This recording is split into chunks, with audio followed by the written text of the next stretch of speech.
ये संसार हमेशा शोर से भरा रहा है। हर जगह बहस, तकरार, गुस्सा और प्रतिस्पर्धा दिखाई देती है। लोग सोचते हैं कि जो सबसे ज्यादा बोलता है वही सबसे ज्यादा ताकतवर है, जो सबसे तेज चिल्लाता है वही जीतता है। लेकिन महाभारत का एक ऐसा चरित्र है जिसने इस सोच को बदल दिया। वह न तो सबसे बड़ा योद्धा था, न ही उसने हथियार उठाए, फिर भी वही सबसे बड़ी जीत का कारण बना। वह थे श्री कृष्ण, और उनका सबसे बड़ा रहस्य था शांत रहकर जीतना। श्री कृष्ण का जीवन हमें सिखाता है कि हर परिस्थिति में शांत रहना ही असली शक्ति है। जब कौरव और पांडवों के बीच युद्ध की स्थिति बनी, तब चारों ओर तनाव था। हर कोई युद्ध चाहता था। अपमान, बदला और क्रोध की आग सबके अंदर जल रही थी। लेकिन श्री कृष्ण ने पहले शांति का मार्ग चुना। वे दूत बनकर हस्तिनापुर गए। उन्होंने समझाया, समझौते की बात की, केवल 5 गांवों की मांग रखी। वे जानते थे कि युद्ध विनाश लाएगा, लेकिन जब शांति की हर कोशिश असफल हुई, तब भी उनके मन में क्रोध नहीं था।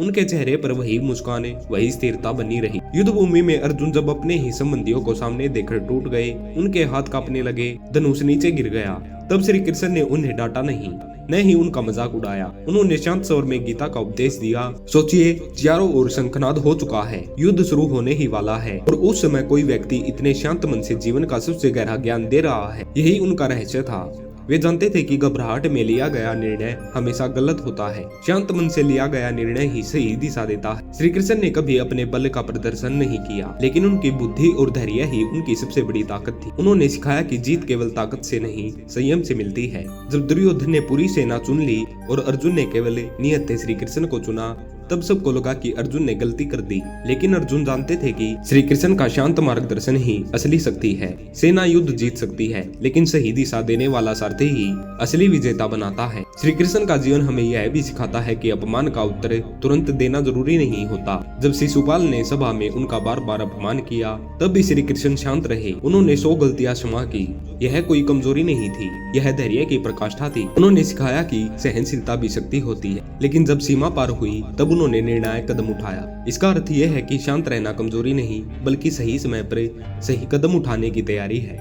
आज के समय में हम छोटी छोटी बातों पर गुस्सा हो जाते हैं। सोशल मीडिया पर किसी की बात बुरी लगी तो तुरंत जवाब देते हैं। परिवार में छोटी सी बहस बड़े झगड़े में बदल जाती है। हम सोचते हैं कि तुरंत प्रतिक्रिया देना ही हमारी ताकत है, लेकिन श्री कृष्ण का संदेश है कि जो व्यक्ति अपने मन को जीत लेता है वही संसार को जीत सकता है। यदि मन अशांत है तो बाहर की कोई भी जीत स्थायी नहीं हो सकती। श्री कृष्ण ने कभी परिस्थितियों को अपने ऊपर हावी नहीं होने दिया, चाहे वो माखन चुराने वाले बालक हों, चाहे कंस का वध करने वाले वीर, चाहे अर्जुन के सारथी। हर रूप में उनका मन संतुलित रहा। उन्होंने कभी अहंकार को अपने ऊपर चढ़ने नहीं दिया। यही कारण है कि वे हर परिस्थिति में सही निर्णय ले पाए। शांत मन ही सही रास्ता दिखाता है। शांत रहकर जीतने का अर्थ ये नहीं है कि अन्याय सहते रहो।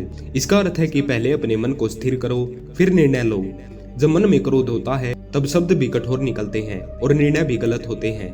लेकिन जब मन शांत होता है, तब वही व्यक्ति कठिन परिस्थिति में भी मुस्कुरा सकता है। श्री कृष्ण की मुस्कान ही उनका सबसे बड़ा हथियार थी। वह मुस्कान विरोधियों को भ्रमित करती थी और मित्रों को आत्मविश्वास देती थी। श्री कृष्ण ने अर्जुन से कहा कि कर्म करो, फल की चिंता मत करो। यह भी शांत रहने का एक रहस्य है। जब हम परिणाम के डर में जीते हैं, तब मन अशांत हो जाता है। लेकिन जब हम अपना कर्तव्य पूरी निष्ठा से करते हैं और परिणाम को ईश्वर पर छोड़ देते हैं, तब मन हल्का हो जाता है। यही सच्ची स्वतंत्रता है, यही आंतरिक शांति है। आज अगर हमें जीवन में जीतना है, तो हमें श्री कृष्ण के इस रहस्य को अपनाना होगा। जब कोई आपको उकसाए, तब तुरंत प्रतिक्रिया मत दीजिए।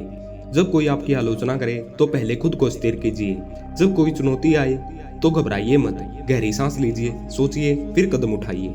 यही शांत रहकर जीतना है। धन्यवाद।